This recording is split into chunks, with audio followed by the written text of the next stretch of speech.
Gitega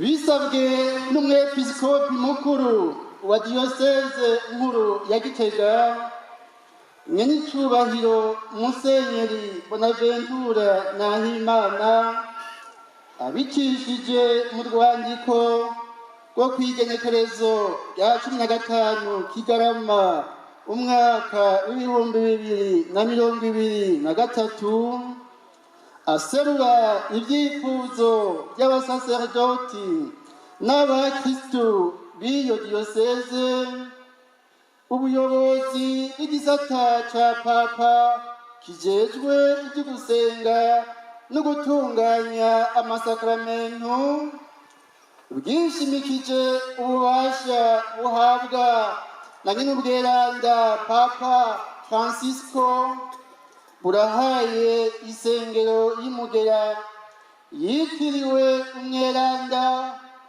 Antoni w'Ipadua izina n'iteka rya Bazilike Ntoyi.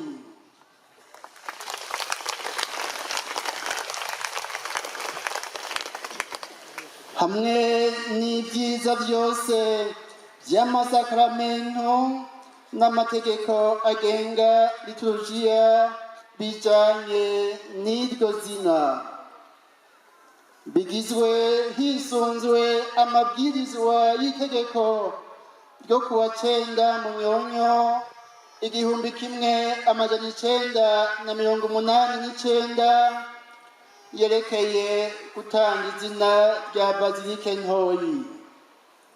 Ibindi byose biteye ku ngingo birahagaritswe byemejwe kuwa 12 Nyakanga umwaka w'2024 ku musozi wo kwizina ry'Eranda rwose rya Mariya ku cicaro cy'igisata ca Papa kijejwe ibyo gusenga no gutunganya amasakramentu.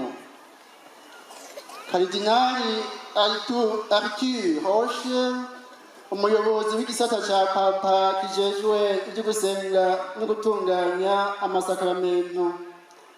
Victor Francisco Viola umwepiskopi mukuru akaba n'umunyamabanga w'ico gisata.